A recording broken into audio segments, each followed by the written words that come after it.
tenho feito uma maratona sobre as emoções porque esse período extenso, como diz o livro de Provérbios, que a esperança adiada faz adoecer o coração. Então esse período um pouco extenso e com notícias um pouco tensas de quarentena, nós precisamos dar um foco nas emoções. Eu tenho falado muito sobre a vida espiritual, tenho falado sobre fé, tenho falado sobre esperança. Nós temos feito muitos clamores com a pastora Ezenete, com a pastora Ludmila. Esse é o lado espiritual, mas nós não podemos negligenciar o nosso lado emocional, porque nós somos corpo, alma e espírito, e nós precisamos ficar inteiros, em pé, né? E se nós nos submetemos a um autoconhecimento e a uma restauração emocional, nós temos mais fé ainda, porque nós conseguimos ouvir e ver a Deus de uma forma muito límpida, enquanto que as nossas emoções distorcem bastante a realidade. Nós vemos as coisas piores do que elas são, nós perdemos a capacidade, que existe uma força que é comparada com... O nome foi tirado da física, que é a resiliência. Então, é uma força que você precisa ter em momento de crise, a resiliência, que é se reinventar, é você transformar o caos em oportunidade. Isso tudo Deus nos deu. É só olhar para a nação de Israel, o que aconteceu. Ela foi destruída, dispersa, eliminados praticamente, né? 6 milhões de judeus eliminados. Mas com resiliência e fé, eles se levantaram e hoje é uma nação respeitada como Israel. E nós temos essa força, nós só precisamos desenvolver. Quando você pensa na água, a água é o que tem de mais resiliente, porque ela enfrenta todo o obstáculo sem que ela seja detida. Se ela enfrenta uma pedra, enfim, ela vai passar o obstáculo sem perder a sua propriedade. E nós também, nós temos essa capacitação que foi dada por Deus de superação. Então esse é um momento que nós precisamos buscar essas forças que Deus disponibilizou para nós, que nos deu totalmente acessíveis, e que nós precisamos redescobrir através de gestão emocional e da Bíblia, porque a Bíblia sempre tem razão. A Bíblia já falava, não é a gestão emocional que é original, a origem é a Bíblia. A gestão emocional vem das mãos com o que Deus sempre mostrou do Antigo Testamento até o Novo Testamento. Quando você olha Jesus falando de ansiedade, você pensa que a primeira vez que é tocado no assunto de ansiedade tá no Novo Testamento, Jesus. Não! Quando você vê Davi, eu vou ler 2 versículos para você ver o estado em que Davi estava e qual foi a ferramenta que ele usou. Mas quando a gente vai mais para trás, quando a gente vai em Pentateuco, em Levítico 26, está escrito que o barulho, quando a gente está com ansiedade, o barulho de uma folha faz fugir um exército. Tem noção? O que é o barulho de uma folha? Você já ouviu o barulho de uma folha cair? Então, agora, esse barulho de folha é ínfimo, agora quase imperceptível. Agora, esse barulho de folha fazer com que um exército corra é porque distorce, a ansiedade distorce a realidade e faz com que se torne muito maior do que verdadeiramente é. O versículo que eu quero ler está no Salmo. Abre aí a sua Bíblia. Você não estava de Bíblia na mão? Abre aí, pega a sua Bíblia. Eu sei que você está com o telefone na mão. A minha Bíblia é o seguinte, olha, você está vendo ela por aí, ó? É cheio de caneta, cheio de papel. Deixa eu tirar tudo que tem dentro, senão eu não vou conseguir nem... Olha, mais caneta, mais caneta. É porque essa aqui é a minha Bíblia do devocional. E aí, então, ela é cheia de coisa, né? E no Salmo 38, olha só. Davi, ele estava muito aflito. E no Salmo 38, no versículo 8, ele diz o seguinte: estou aflito e muito quebrantado, dou gemidos por causa do desassossego do meu coração. E ele diz: na tua presença, Senhor, estão os meus desejos, e a minha ansiedade não te é oculta. Olha em que estado que Davi estava. Ele estava ansioso, ele estava aflito, o coração desassossegado. E ele ainda descreve mais no versículo 10. Ele está tendo taquicardia por causa da ansiedade. Olha o que ele diz no versículo 10. O meu coração bate acelerado, faltam-lhe as forças, e a luz dos meus olhos até essa me deixou. Você vê que estado de ansiedade afetando o seu corpo também, né? E agora, olha, continuando no Salmo 38, ele está falando, primeiro ele tá levando para Deus um estado, ele está mostrando o estado em que ele se encontra. Agora, esse estado de ansiedade que ele se encontra é por causa da perseguição de inimigos. De repente, Deus ensina uma ferramenta de gestão emocional para Davi, porque ele tinha uma intimidade com o Espírito Santo tremenda. E então ele tem ele usa aqui a arma de aprender a ouvir e o silêncio, pensar antes de reagir. Lembra? Em gestão emocional, você não pode ser escravo do fenômeno bateu, levou. E olha o que Davi fala no versículo 13. Ele diz o seguinte: mas eu, como surdo, não ouço.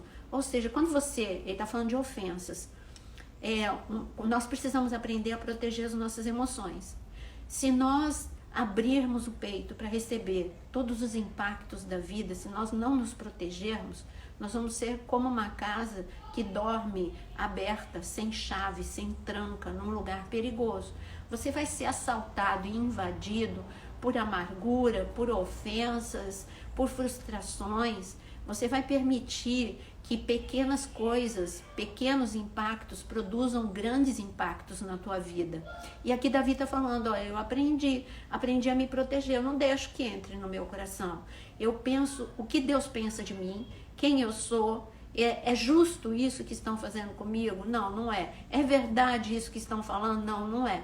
Então Deus é o meu juiz, eu não vou gastar minha energia tentando provar a minha inocência ou que eu estou certo, eu não vou me desgastar. E ele se fez de surdo. Há momentos que você precisa assim fazer.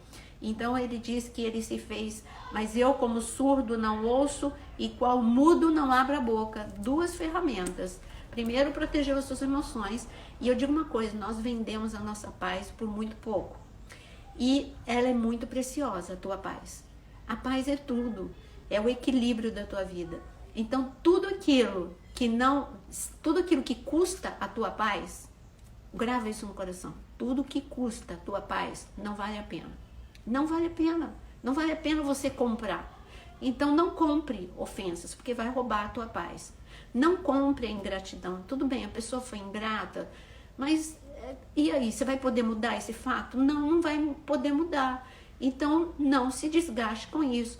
A pessoa está falando calúnias a teu respeito, você vai fazer alguma diferença você ficar gritando? Não, não vai, mas Deus vai te justificar. Deus reverte o mal em bênção, Deus transforma a humilhação em honra.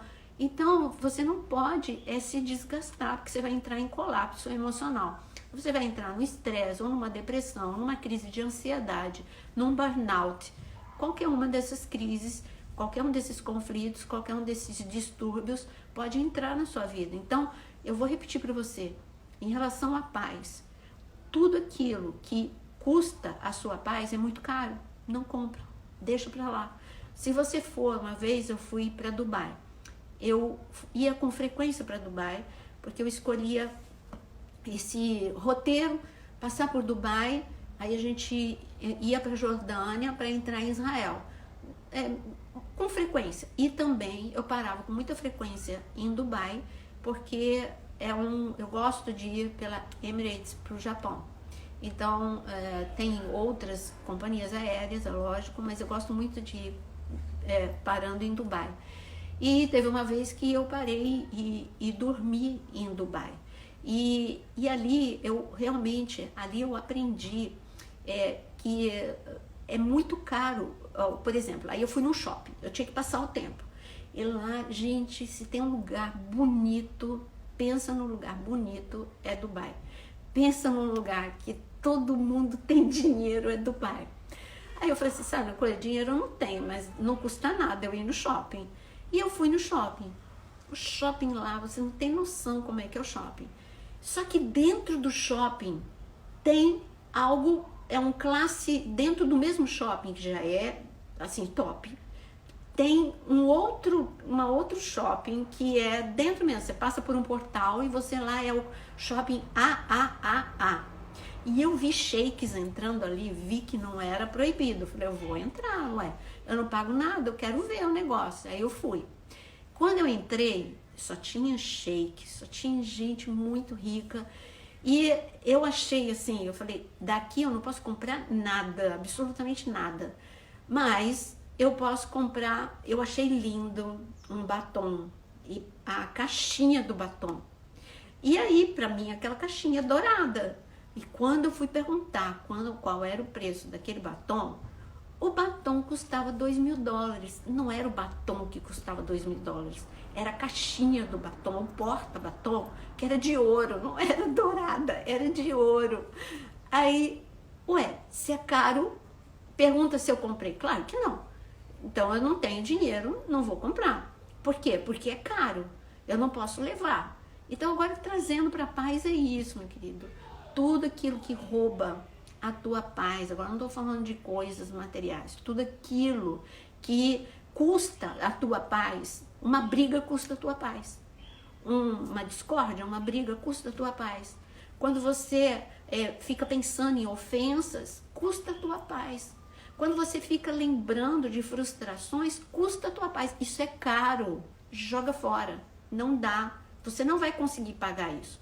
E como você não vai ficar endividado, e a dívida vai ser uma crise de depressão, de ansiedade e etc e tal. Então, você entendeu? Aborta esses planos que não vai dar certo na tua vida. Agora, eu vou deixar minha Bíblia aqui de lado.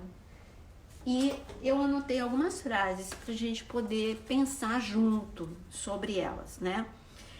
Ontem eu estava falando sobre baixa autoestima, e a baixa autoestima, ela é construída desde a nossa infância. Foi porque ela não surge de repente. São falsas crenças que são estabelecidas na nossa mente. É um padrão que é cristalizado, começa na nossa infância e fica cristalizado e reforçado na adolescência e na nossa idade adulta. E tem um momento que a gente precisa desconstruir o que foi construído um dia na nossa vida, porque nos limita, porque a baixa autoestima, ontem nós conversamos sobre ela, mas não custa a gente falar mais algumas coisinhas, dar mais algumas dicas para vocês. Eu anotei alguns pontinhos para a gente poder pensar junto. Porque a baixa autoestima vai fazer com que você se auto-sabote. Quando vem um projeto, você acha que você não é capaz para isso. Quando vem uma chance na sua vida, você também vai abortar, porque você acha que você não é capaz. Você não é capaz de falar em público, você não é capaz você acha que você não é capaz de ajudar alguém. Você é. Hoje eu pus um desafio nos meus stories. Nós não estamos podendo abraçar uns aos outros. Mas você sabia? Isso faz falta, faz. Olhar olho no olho faz falta, abraçar faz falta. Mas você vai ficar simplesmente reclamando? Não, você pode fazer muita coisa. Você pode dar um abraço virtual. E como é um abraço virtual? As palavras abraçam. Então eu fiz um desafio. Já que a gente não pode abraçar, vamos abraçar com as nossas palavras. Diz para alguém o quanto essa pessoa é importante. Elogia. Porque nós temos, como que funciona a nossa mente? Tudo, como nós fomos, às vezes, educados. Pessoas que têm lares funcionais não têm tanto esse problema, mas pessoas que têm uma família disfuncional, ela foi criada, toda a sua vida foi em cima de desvalor, de críticas, de reclamações, e as coisas certas não eram valorizadas. Eu lembro como eu lutava para obter a atenção do meu pai. O meu pai, eu não tenho pais. Hoje meus pais estão mortos, mas eu não tive pais separados, mas era praticamente isso. Eles estavam debaixo do mesmo teto, mas eu nunca vi beijo, nunca vi abraço, nunca vi carinho. E o meu pai conosco, ele também não era afetuoso. E eu procurava muito ter a aprovação do meu pai. E a aprovação do meu pai era através de coisas boas que eu fazia. Então sempre eu gostei de estudar. Então eu tentava tirar sempre notas muito boas para eu ter a aprovação dele. E aí, quando eu chegava com as minhas notas boas e mostrava para ele, eu não tinha um elogio tipo assim, muito bem, parabéns, você foi bem sucedida, como você é boa nisso, você gosta de português, você é boa em história, você é boa... Não, ele dizia, você não faz mais nada do que obrigação, você não faz nada na vida, é só estudar. Então, quando você é criado num ambiente em que não há elogios, em que não há celebração de acertos, presta atenção nessa palavra que eu estou falando, celebração de acertos, é essencial para a saúde emocional de qualquer pessoa. Eu não estou falando só agora de criação de filhos. Para cada crítica que você faz, para você não danificar, você precisa no mínimo fazer 4 elogios. Celebrações de acerto, para equilibrar o dano que isso causa. Então, agora, a falta de celebração de acertos é em todos os níveis de relacionamento. Em relação, se você for patrão, em relação aos seus funcionários, se você é casado, em relação ao teu cônjuge, você só sabe reclamar se a comida está salgada ou se está sem sal. Agora, se a comida está legal, não fez mais nada do que obrigação, tinha que estar boa a comida. Não é bem assim, sabe? Então, celebração de acertos é algo que motiva a outra pessoa e faz com que a pessoa queira cada vez ficar melhor. Então, se você quer desconstruir um comportamento na pessoa com quem você convive, use essa arma, celebração de acerto. Primeiro que você vai surpreender aquele que naquele momento está te incomodando. Quando você surpreende a pessoa, você já desarma todo um ciclo. Então, é isso. Faça mais vezes celebração de acertos e você vai ver como você vai ter filhos emocionalmente saudáveis, cônjuges muito felizes e querendo retribuir aquilo que você está fazendo. Então, você também vai receber elogios e celebrações também. Então, em relação à baixa autoestima, o que a gente pode fazer para nós sairmos e quebrarmos esse padrão? Primeiro, você precisa mapear quais são as suas falsas crenças. Por que você acredita que você não pode falar em público? Por que você tem medo de determinadas situações? Por que você se acha incapaz de fazer determinadas coisas? Então, você vai ter que confrontar essas falsas crenças.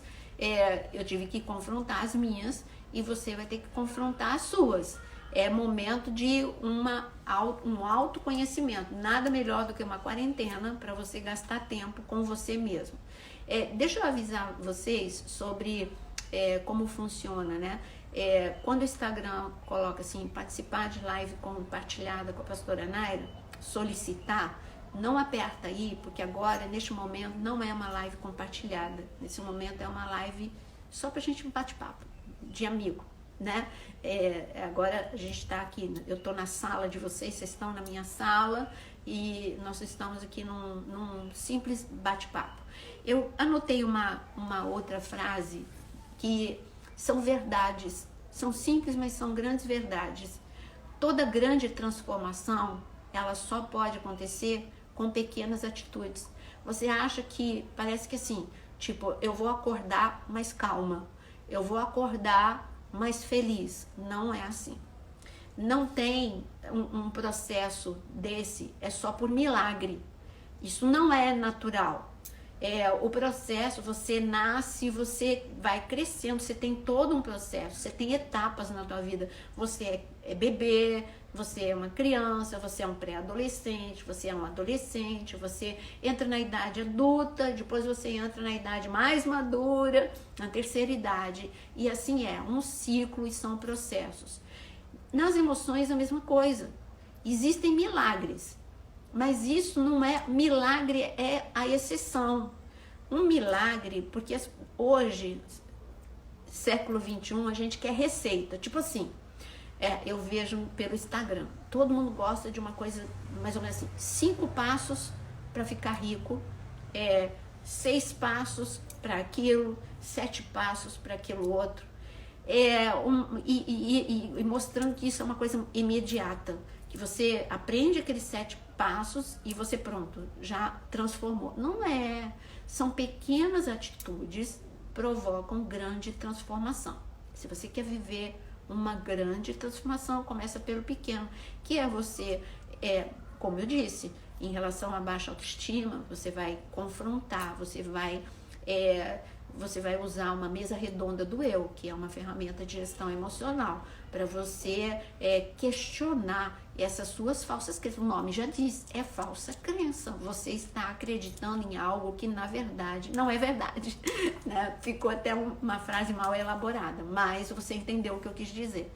Você está acreditando numa mentira, uma falsa crença. E tem que dar um choque de realidade. E essa também é uma ferramenta de gestão emocional, dá choque de realidade nos nossos... nós usamos a palavra de ou fantasmas ou vampiros, porque suga o que você tem de melhor.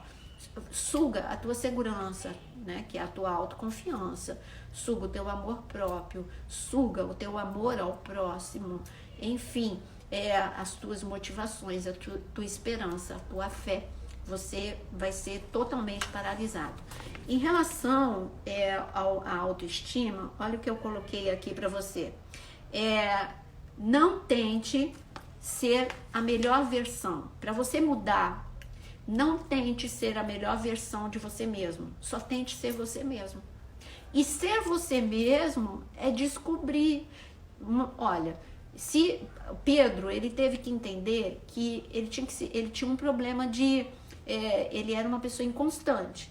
A partir do momento que você nomeia os teus problemas, você vai poder enfrentar melhor. Aí ele teve que lutar contra essa inconstância. Ele era uma pessoa inconstante e impulsiva. Ele teve que aprender a controlar os seus impulsos. Ele também era uma pessoa que tinha... Porque ele era da Galileia. Então, quem era da Galileia, aquela região já tinha uma baixa autoestima regional. Não estou falando individual. Como eu expliquei uma vez, quando eu fui para o Panamá, e eu identifiquei, e até mesmo com profissionais, porque eu estava conversando com psicólogos e psiquiatras lá, de que a nação tinha sofrido um impacto, isso é uma conversa para outra live. Então, com esse impacto, ficou uma baixa autoestima nacional. Então, eu estou falando agora de uma baixa autoestima regional, que era a Galileia. A Galileia era famosa por pessoas incultas, por pessoas pobres, por pessoas... E, na verdade, Pedro nem era pobre. Ele tinha até uma empresa, né, de pesca. E ele teve que desconstruir essas coisas. E mesmo se ele fosse pobre, isso também não seria o problema. Mas ali era famoso por serem pessoas, um reduto de zelotes, de pessoas rebeldes. Então, a gente vê várias vezes nos evangelhos como os galileus eram tratados com desprezo. E a baixa autoestima de Pedro, ele queria reafirmar quem ele era através da violência. Por isso que tão facilmente ele pedia fogo do céu sobre os samaritanos, um homem de Deus, hein? Ele pedia fogo do céu sobre os samaritanos, por isso que com frequência ele tinha aqueles ímpetos de... teve o ímpeto final de cortar a orelha de Malco ali no jardim de Getsêmani, e a gente vê outras atitudes violentas de Pedro em relação a pessoas, de preconceito com mulher, preconceito com samaritanos, enfim, tudo isso é de uma pessoa insegura, tudo isso é de uma pessoa que precisa se reafirmar, eliminando os outros, deixando os outros menores do que ele para se sentir melhor. Tudo isso são sintomas de baixa autoestima. Então eu disse, não tente ser de imediato a melhor versão de si mesmo. Só tente ser você mesmo primeiro. Depois, com a restauração, você vai se tornar essa melhor versão. A gente chega em Pedro e a gente vê essa transformação. A gente vê que a melhor versão dele não foi no momento em que ele estava ali como discípulo de Jesus. A gente vê a melhor versão de Pedro ali em Atos capítulo 12, quando debaixo da ameaça de ser decapitado, ele tem um nível de paz, de autocontrole, de mansidão, que ele dorme na prisão e ele ia ser, sabe, por muito menos coisa, o seu sono é roubado, não é? Então, Pedro, era a última noite de Pedro, teoricamente falando. Ao amanhecer, é só você ler lá Atos capítulo 12, ao amanhecer ele seria decapitado. Mas ele entrou, a melhor versão de Pedro, equilibrado emocionalmente, ele obteve um nível de paz que ninguém entendeu. Ele dormiu e quando ele foi acordado pelo anjo, ele nem acordou, ele foi acordado pelo anjo. Olha só, a melhor versão de Pedro. Mas não foi imediata, foi um processo. E eu vou falar também desse processo na aula de Pentecostes, porque Jesus ficou 40 dias para completar, não só para falar de coisas do reino entre Páscoa e Pentecostes, mas para falar e para investir nessa restauração emocional de homens que seriam os líderes que atingiriam e afetariam no bom sentido, impactariam, melhor dizendo, continentes, não, nem só países, mas continentes. Né? A Europa, a Ásia, a África foram impactados por esses 11 homens que ninguém dava nada por eles. Né? Eu já estou falando de 11 porque Judas já tinha ido. E agora, é outro ponto que eu anotei aqui para você. Concentre-se, para você sair da sua baixa autoestima, concentre-se naquilo que é forte e não naquilo que é fraco seu. Se concentre na tua força e não na tua fraqueza. Então, me diz, você tem que me dizer, alguma coisa você é forte, alguma coisa você sabe fazer bem. Se for mulher, não sei, tem homem também que é fantástico nisso. Você é boa em costurar, boa em cozinhar, você é bom em falar, você é bom em escrever, você é bom em ser amigo, isso é uma virtude, você é bom. Ai, gente, tem tanta coisa para você ser bom, alguma coisa você é você que está se depreciando.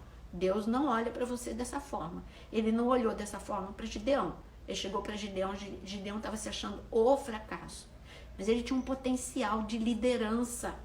Deus não ia escolher um homem para ficar na liderança de 300 homens diante de um exército enorme, se ele não fosse carismático. Agora, o carismático dele estava muito deformado, por isso que nem Gideão reconheceu que ele era carismático. Pode ser que você não esteja reconhecendo o teu talento.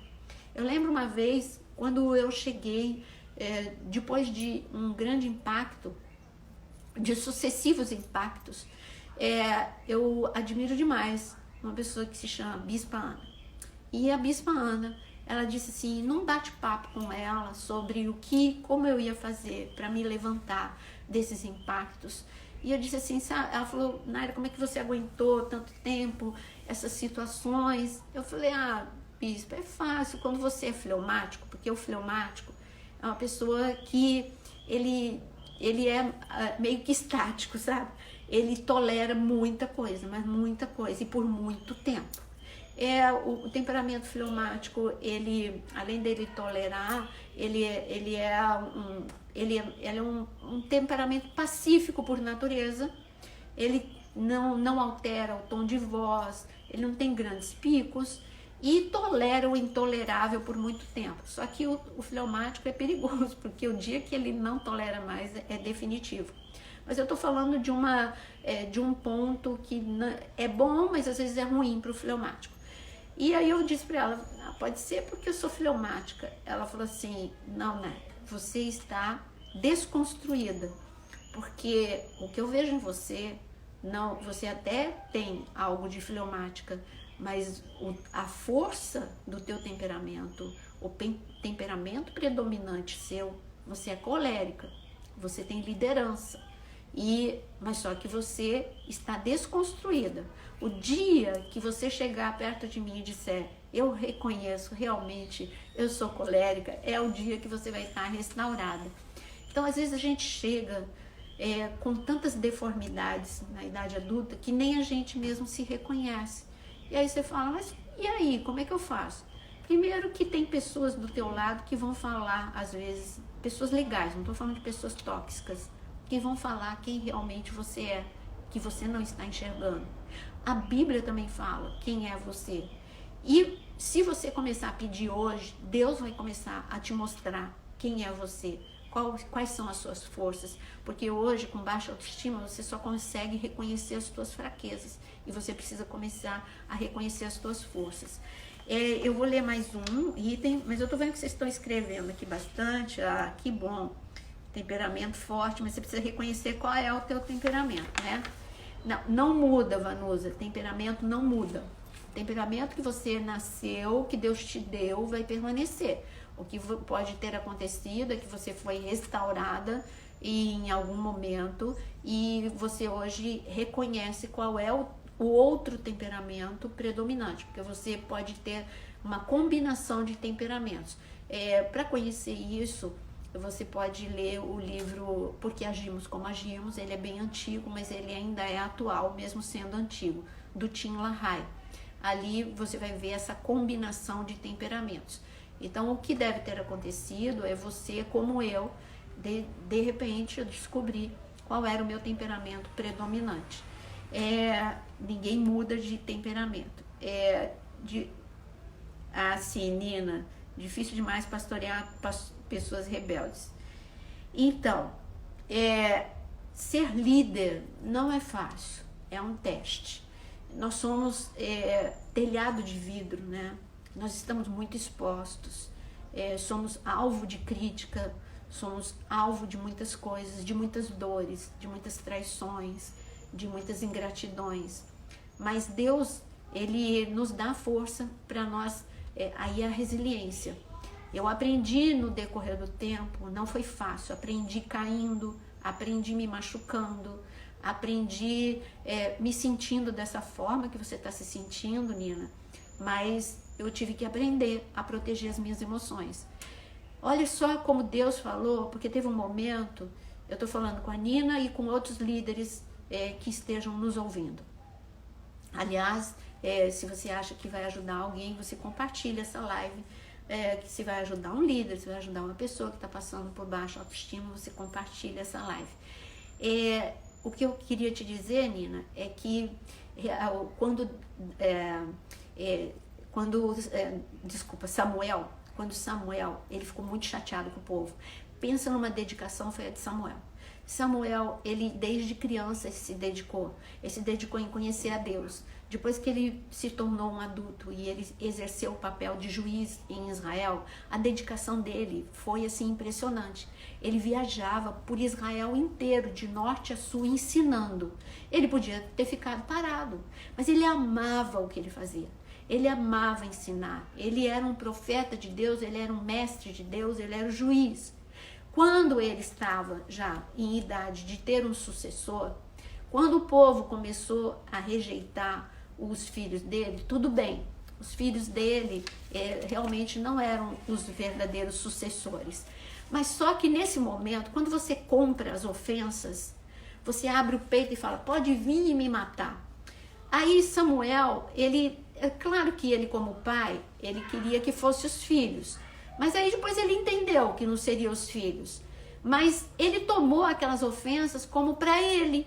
Ele ficou ofendido, o povo não me ama. O povo, olha só o que o povo está fazendo. De repente ele distorceu a realidade. O povo estava falando na verdade dos filhos dele.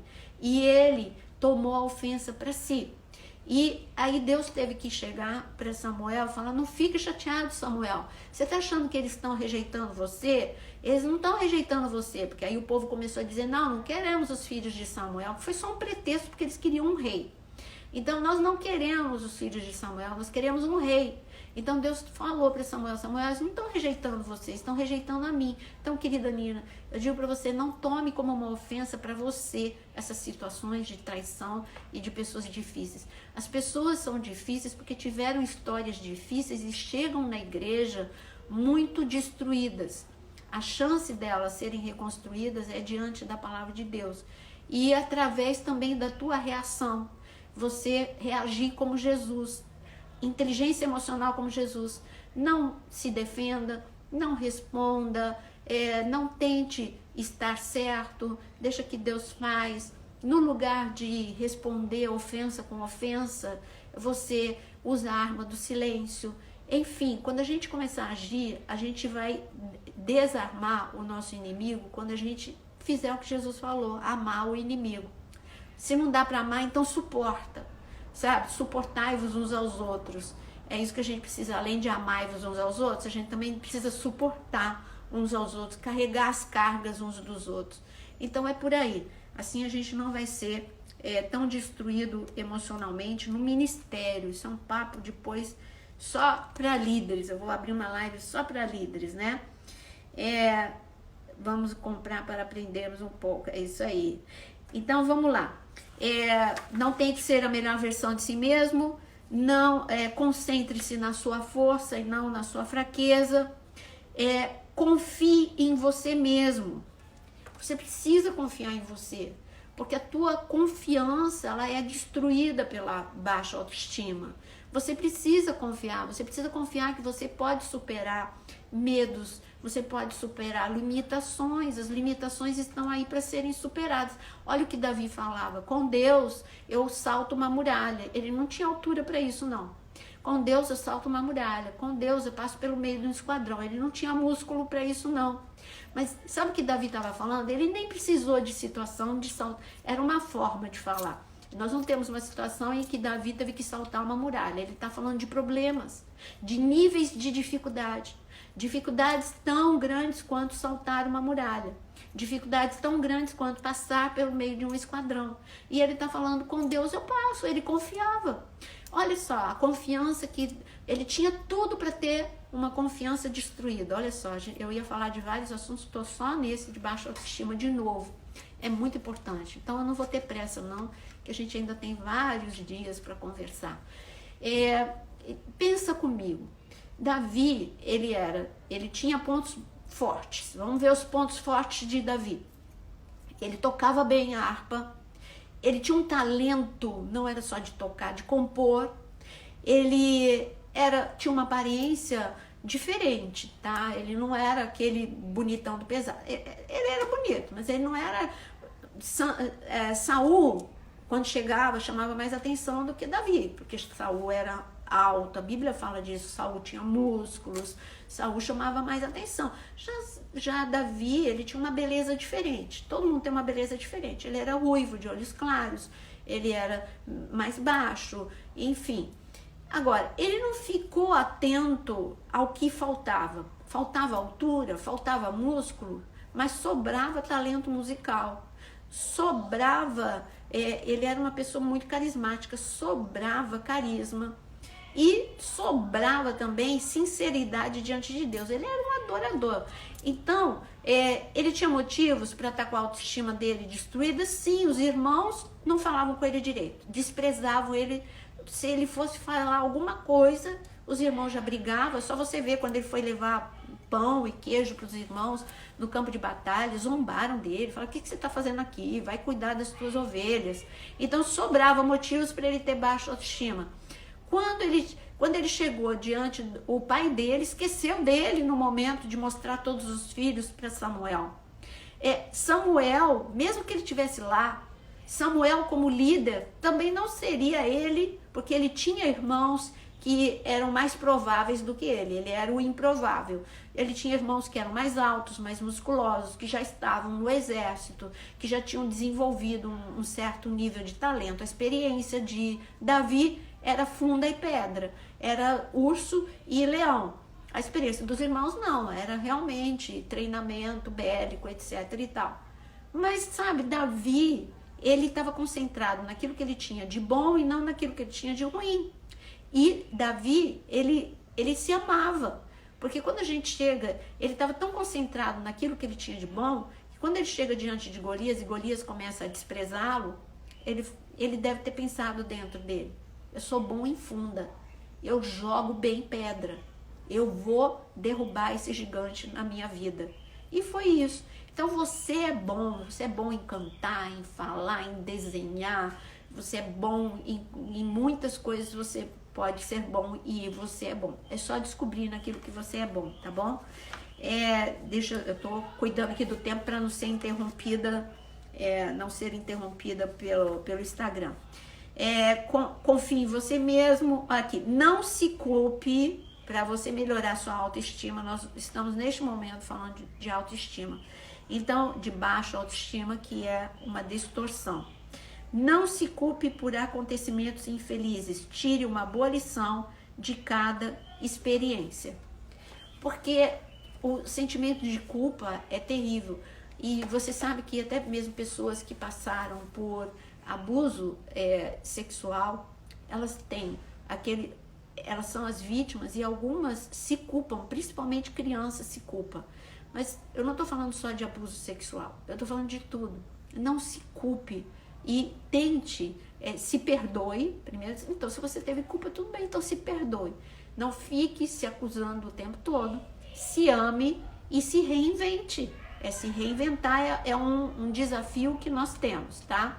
Agora, outra coisa que nós falamos ontem e eu quero reforçar hoje, e que nós falamos também no dia do Mulheres em Movimento com a pastora Márcia Mikizuki, em que ela até pegou 2 xícaras para comparar. Não se compare com ninguém. Você é único, você é insubstituível, você tem uma digital, você tem um tom de voz que ninguém tem. Você é uma pessoa única, insubstituível. Aliás, eu gostaria de dar uma dica para você. Você já parou para pensar quantas vezes Deus falou que nossa vida é breve? Ele diz que a nossa vida, ela é como um sopro, ela é como o orvalho, ela é como a erva. Todas as comparações que Deus faz, como a névoa, enfim, todas as comparações que Deus faz são de coisas frágeis e que passam muito rapidamente. Quem tem mais de 40 anos, levanta a mão aí. Então, olha só. Você que tem, vou até falar, você que tem mais de 30 anos, levanta a mão aí na live, quem tem mais de 30 anos. Se você tem, só demora para chegar até os 18. Dos 18 em diante, gente, parece que foi ontem. Tem gente levantando a mão aí, ó. Tem bastante gente levantando a mão. Tô vendo as mãozinhas levantadas aí de quem tem mais de 30. E quem não levantou, olha só, escondendo a idade. A minha irmã mais velha, ela tinha tanto problema com a idade, que ela diminuía tanto, e eu sou a 5ª.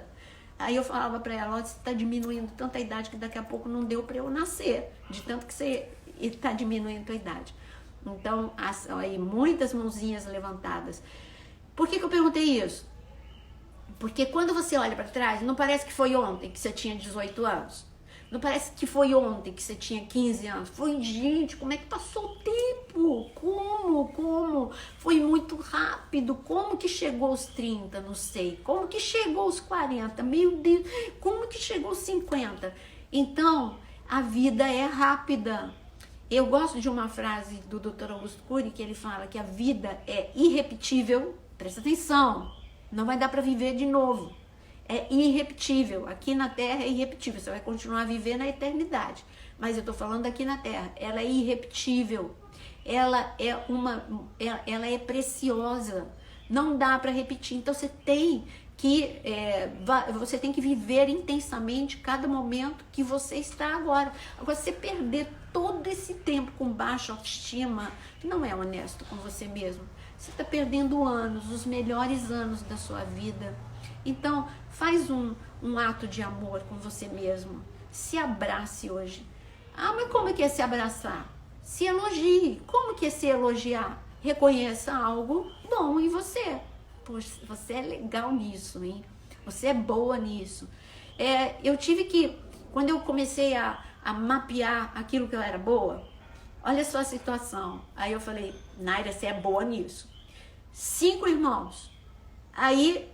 pergunta se eu tinha lugar para estudar. Não tinha. Meu local de estudo, cozinha. Só que a minha mãe, eu morava em São Paulo. Segura aí essa história. Então, na cozinha, a cozinha era um lugar barulhento, que não bastasse o barulho da própria cozinha em si, porque eu estudava à tarde, então era o barulho de lavar louça, preparar almoço, etc e tal. Todos os ruídos de uma cozinha que desconcentra qualquer um. Ainda tinha o ruído de mais 4 irmãos que entra e sai e briga, e todo esse barulho, aliado a todo esse barulho de 4 irmãos, mais o barulho da cozinha, tinha o barulho da rádio. A minha mãe, mesmo eu estudando, ela ligava na Rádio Jovem Pan, porque ela queria ouvir tudo, ela queria ouvir fora Zé Bétio, né, que quem não é de São Paulo não conhece. Então, aí ela ouvia aqueles programas que de silencioso não tinha nada. E olha, eu digo para você, eu aprendi a me concentrar no meio desse turbilhão. Aí quando eu fiquei procurando, porque eu detonada com baixa autoestima, eu tive que procurar coisas boas que eu fazia. Falei, Naira, você é boa em concentração. Quando você quer, você se concentra mesmo. Pode o mundo, e é verdade. Olha, você pode estar falando do meu lado, eu continuo escrevendo concentrada. Você pode estar um maior barulho e eu continuo concentrada no meu devocional. Você acredita nisso? Pode estar o mundo caindo ao meu redor, mas eu estou concentrada. Então, isso é uma virtude, não é todo mundo que consegue concentração. Aí eu tive que falar, parabéns, Naira. Então você tem que fazer isso com você. Pequenas coisas. São pequenas coisas que Deus te deu. É uma capacidade que Deus te deu. Então eu comecei. E o que isso me ajuda em concentração? Ajuda. Porque quem tem concentração é porque realmente vai para a área de pesquisa, vai para a área de estudo. Então vamos lá, usa teu talento da forma correta. É isso que você tem que fazer com você mesmo. E eu disse no início da quarentena que eu tive que despertar o meu filho para o talento dele. Você é bom em comida. A crise chegou, fechou todos os pontos. Vai lá, vai batalhar. Vai lá, batalha com aquilo que você sabe fazer. Aí ele começou a fazer os hambúrgueres e delivery. Tá vendo? Você precisa descobrir naquilo que você é bom. E aí ninguém vai te destruir. Nem as trevas, nem os homens.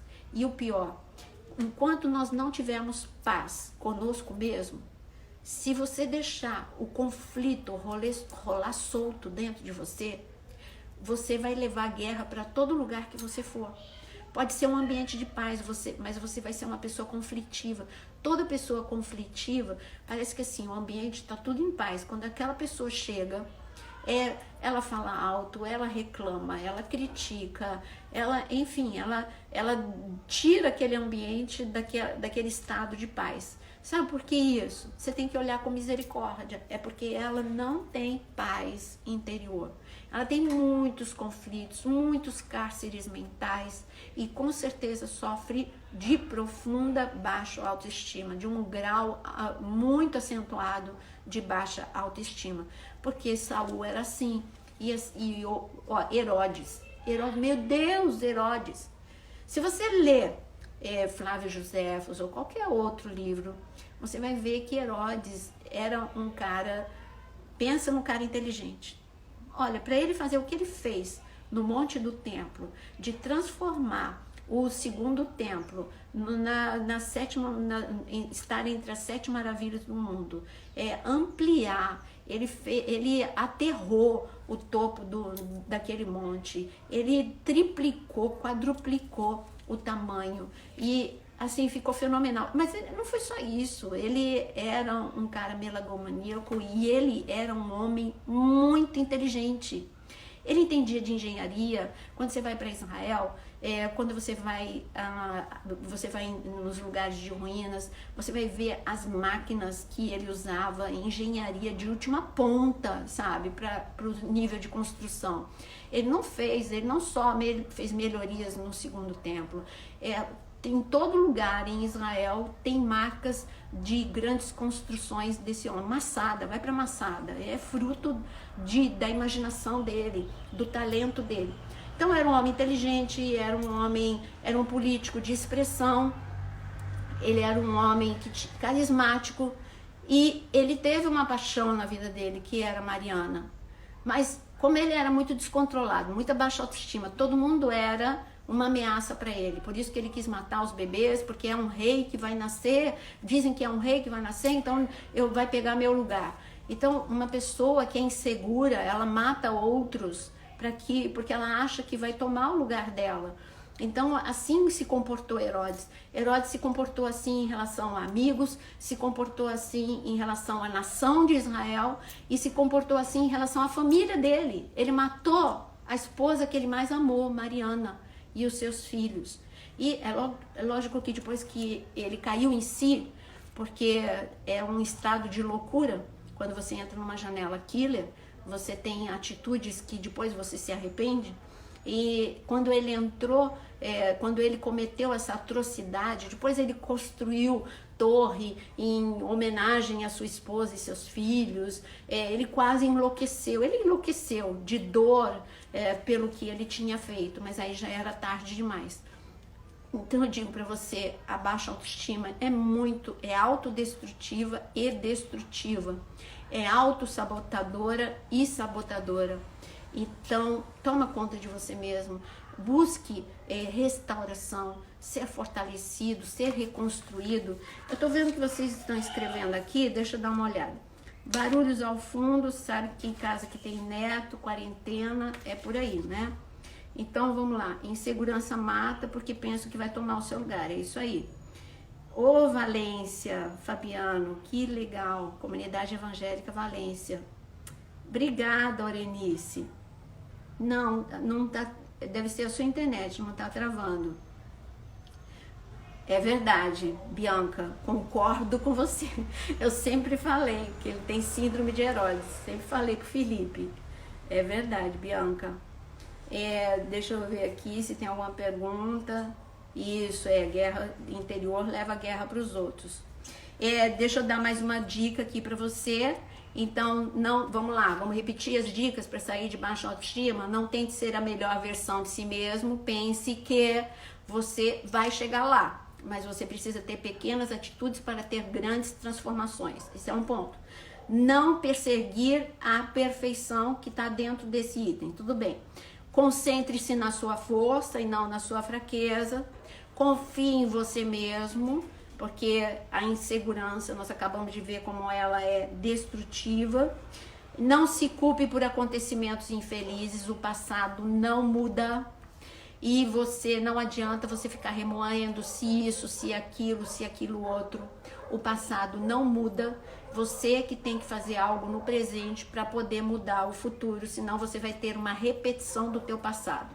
Enquanto você não parar de tentar mudar, porque se eu tivesse nascido em outra família, se eu tivesse tido um outro pai, se eu tivesse tido outra condição financeira, dá para mudar? Não dá. Você já teve o pai que teve, você já foi pobre como eu, enfim, tanta coisa que aconteceu na tua vida. Dá para mudar? Que você foi violentada sexualmente? Não dá, mas dá para levantar, dá para você se tornar mais forte, dá para você não transformar essa pedra que está no caminho em um impedimento. Você vai tirar do teu caminho.